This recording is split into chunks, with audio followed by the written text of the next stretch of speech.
Hello friends, Uttarakhand online education में आप सभी लोगों का हार्दिक स्वागत है। आज हम जिस टॉपिक पे बात करेंगे वो हमारी एक श्रृंखला है उत्तराखंड की महान विभूतियाँ। तो उत्तराखंड की महान विभूतियों में हम एक महान विभूति के बारे में जो उत्तराखंड से संबंधित हैं उनके बारे में बात करेंगे और वो विभूति है हमारी गोविंद बल्लभ पंत। जी हाँ, पंडित गोविंद बल्लभ पंत। पंडित गोविंद बल्लभ पंत का जन्म 10 सितंबर 1887 को खूंट गांव अल्मोड़ा में हुआ था। ये भी कई बार प्रश्न पूछा हुआ है, उनके गांव का नाम कहाँ पर उनका जन्म हुआ था। खूंट गांव पड़ता है अल्मोड़ा में, वहाँ पर उनका जन्म हुआ था। उसके बाद उनके पिता का नाम मनोरथ पंत था, ये भी प्रश्न आ चुका है। और माताजी का नाम गोविंदी बाई था। बहुत इंपॉर्टेंट प्रश्न है। पिताजी का नाम मनोरथ पंत और माताजी का नाम गोविंदी बाई। 9 अगस्त 1925 को काकोरी कांड करके उत्तर प्रदेश के कुछ नवयुवकों ने जो सरकारी खजाना लूटा था, तो उनके मुकदमे की पैरवी के लिए ये अन्य वकीलों के साथ पंत जी ने जी जान से सहयोग किया। मगर बाद में गांधी जी ने उनका साथ नहीं दिया, तो पंत जी ने भी वो केस हार गए और ये इनके पिता की बचपन में मृत्यु हो गई थी। ये बाद में इनके नाना जी ने इनको पढ़ाया और ये वकालत करने के लिए लखनऊ गए और इन्होंने लखनऊ से वकालत करी। 1946 में इन्हें उत्तर प्रदेश का प्रथम मुख्यमंत्री का गौरव प्राप्त हुआ और इस पद पर ये 1954 पर है। उस समय पर हमारे यूनाइटेड प्रोविंस हुआ करता था, उत्तर प्रदेश संयुक्त प्रांत हुआ करता था, तो उसके प्रथम मुख्यमंत्री के तौर पर ये रहे 1946 से पहले।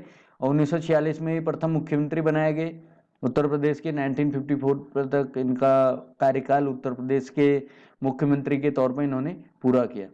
उसके बाद 1914 में काशी नागरी प्रचारिणी सभा की एक शाखा के रूप में इन्होंने प्रेम सभा की स्थापना करी, वो भी कहाँ पर, काशीपुर में। कई बार ये प्रश्न पूछ चुका है कि प्रेम सभा की स्थापना कहाँ पर करी, काशीपुर में, और कब करी गई। 1914 को इन्होंने काशीपुर में प्रेम सभा की स्थापना की। ये प्रश्न उत्तराखंड के कई महत्वपूर्ण एग्जामों में पूछा जा चुका है। उसके बाद देखते हैं 1916 में कुमाऊं परिषद के गठन, कुमाऊं परिषद की स्थापना कब हुई, ये भी कई बार प्रश्न पूछा गया है और उसमें भी इन्होंने अहम भूमिका निभाई। अल्मोड़ा में उस समय 1912 में जब कुमाऊं कांग्रेस की स्थापना हुई थी, उसके बाद 1916 में अल्मोड़ा में कुमाऊं परिषद का गठन हुआ था, तो उस समय भी इन्होंने महत्वपूर्ण भूमिका निभाई थी। उसके बाद देखते हैं 1928 में लखनऊ में साइमन कमीशन के विरुद्ध प्रदर्शन में नेहरू के प्राणों की रक्षा करते हुए इन्हें गंभीर शारीरिक चोटें आई थी। इन्होंने क्या किया था, पंडित जवाहरलाल नेहरू को बचाया था। उनके ऊपर इन्होंने लाठीचार्ज होने से इन्होंने खुद लाठियां खाई और पंडित जवाहरलाल नेहरू को बचाया, जिसके कारण ये बाद में भी इनकी गर्दन हिलते रहती थी और इन्होंने उनके प्राणों की रक्षा करी। उसके बाद देखते हैं 31 मार्च 1945 को अहमदनगर के किले में इनको नज़रबंद किया गया। ये भी बहुत बार प्रश्न पूछा जाता है कि गोविंद बल्लभ पंत जी को कहाँ पर नज़रबंद किया गया। अहमदनगर के किले में इनको नज़रबंद किया गया। पंडित गोविंद बल्लभ पंत ने वर्ष 1955 में भारत के चौथे गृह मंत्री के रूप में कार्यभार संभाला। ये भारत के चौथे गृह मंत्री भी रहे पंडित गोविंद बल्लभ पंत।